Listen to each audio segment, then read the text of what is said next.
ദേവി എന്താ ദേവി എന്താ ഇന്ദുമുഖി? കംസരാജന്റെ സേനാപതിയും ഭടന്മാരും വരുന്നുണ്ട്.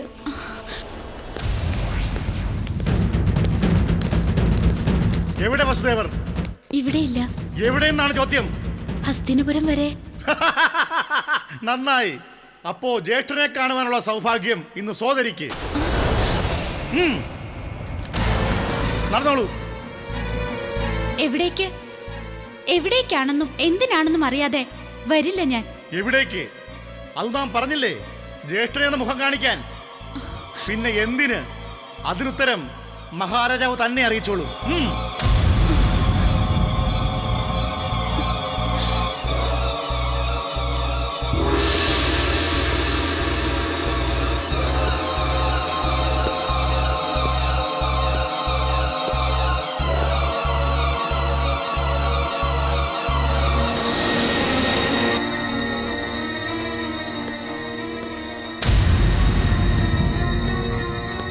കംസ മഹാരാജാവ് ദിനാൾ വാഴട്ടെ.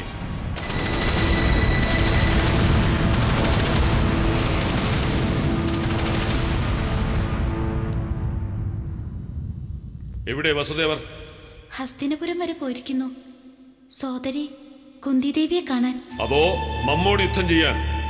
ചന്ദ്രവംശാചാര്യന്മാരുടെ സഹായം അഭ്യർത്ഥിക്കാനോ? കുന്തി ഭോജന് മകൾ പൃഥയെ ശൂരസേനൻ ദത്ത് നൽകുമ്പോഴേ നമുക്ക് സംശയം തോന്നാതിരുന്നില്ല. ബന്ധുബലം വർദ്ധിപ്പിക്കാനുള്ളൊരു വിദ്യ. പൃഥ കുന്തിയായി, പാണ്ഡുരാജാവിന്റെ പത്നിയായി. വസുദേവരുടെ സന്ദർശനം വെറുതെ ആവില്ല, അല്ലേ? അല്ല ജ്യേഷ്ഠ, വെറുതെ വെറുതെ ഒരു സൗഹൃദ സന്ദർശനം മാത്രം എന്ന് പറഞ്ഞത് വസുദേവരല്ലേ? വസുദേവർ സത്യവാദിയാണെന്നല്ലേ കേൾവി? ജ്യേഷ്ഠ, ജ്യേഷ്ഠനും അത് ബോധ്യപ്പെട്ടിട്ടുള്ളതല്ലേ? ഒരു സത്യവാദി ഇല്ല. ഒരിക്കൽ നാം അത് വിശ്വസിച്ചിരുന്നു, പ്രഥമ സന്താനത്തെയും കൊണ്ട് ശപഥം നിറവേറ്റാൻ വന്നപ്പോ. പക്ഷേ അത് പാഴ്ധാരണയായിരുന്നുവെന്ന് പിന്നീട് നമുക്ക് വ്യക്തമായി. ദേവകി അഷ്ടമസന്തതി പെൺകുഞ്ഞായിരുന്നുവെന്ന് നമ്മെ ബോധിപ്പിക്കാൻ എന്ത് നാടകമാണ് അരങ്ങേറിയത്? ആരായിരുന്നു സൂത്രധാരൻ?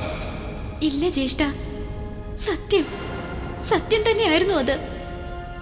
അഷ്ടമ സന്താനം പെൺകുഞ്ഞു തന്നെയായിരുന്നു. കണ്ടതല്ലേ കാരാഗ്രഹത്തിൽ? കണ്ടു. അവിടെ കണ്ടത് അഷ്ടമപുത്രനെ അല്ല, പുത്രിയെ. ദേവാഭീഷ്ടം സാധ്യമാക്കാൻ ആരോ ചെയ്ത ചതി. നമുക്കതാണിപ്പോൾ തോന്നുന്നത്. പുത്രനെ മാറ്റി ഒരു പുത്രിയെ നമുക്ക് മുന്നിൽ കാട്ടിയ കൈതവം. ദേവകി, അതാരുടെ ബുദ്ധി? പറയൂ, അതല്ലേ സത്യം? ഇല്ല ഇല്ല ജ്യേഷ്ഠ. സത്യം പറഞ്ഞില്ലെങ്കിൽ വീണ്ടും കാരാഗ്രഹം, കാൽച്ചങ്ങല. പറയൂ, എവിടെയോ ഒരു ചതി നടന്നിട്ടില്ലേ? അത് ഇല്ല ജ്യേഷ്ഠ, സത്യമാണ് ഞാൻ പറയുന്നത്. ഇല്ല, നാം അത് വിശ്വസിക്കില്ല. സൈന്യാധിപ, തടവറയിൽ അടയ്ക്കൂ ഇവളെ. അപ്പോ വരും വസുദേവർ സത്യം തുറന്നു പറയാൻ. ജ്യേഷ്ഠ, പിടിച്ച് തടവറയിൽ അടയ്ക്കാൻ. കൽപ്പന പോലെ. ഇവളോട് ദയവുണ്ടാവണം. ഈ ഉള്ളവൾ പറഞ്ഞത് തന്നെയാണ് സത്യം ജ്യേഷ്ഠ.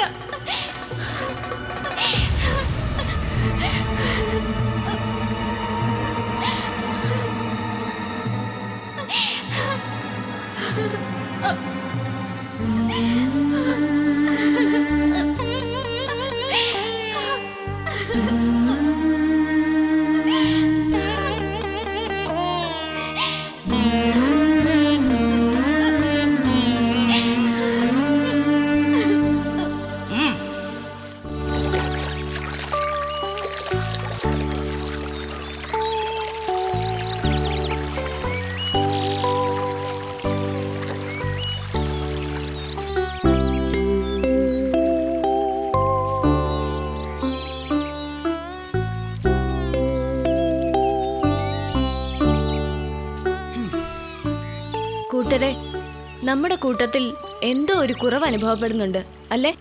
കുറവോ? എന്ത് കുറവ്? എനിക്കൊരു കുറവും അനുഭവപ്പെടുന്നില്ല. ജ്യേഷ്ഠനോ? സാരമായ കുറവ് അനുഭവപ്പെടുന്നുണ്ട് ശുപ്പാണ്ടിയുടെ. നിങ്ങളൊക്കെ ഒരേ സ്വരത്തിൽ ആവശ്യപ്പെട്ടിട്ടാ മേദിനിയുമായുള്ള ശുപ്പാണ്ടിയുടെ വിവാഹം നടത്തിക്കൊടുത്തത്. ഫലമോ ശുപ്പാണ്ടി കൂട്ടുപിരിഞ്ഞു. ശുപ്പാണ്ടി ഉണ്ടായിരുന്നെങ്കിൽ എന്ത് രസമാ, എന്ത് നേരം പോക്കായിരുന്നു അല്ലേ? ഒരു കാര്യം ചെയ്യാം, ഞാൻ പോയി ശുപ്പാണ്ടിയെ കൂട്ടിക്കൊണ്ടുവരാം. അങ്ങോട്ട് ചെല്ല്, മേദിനി തല്ലി ഓടിച്ചിരിക്കും.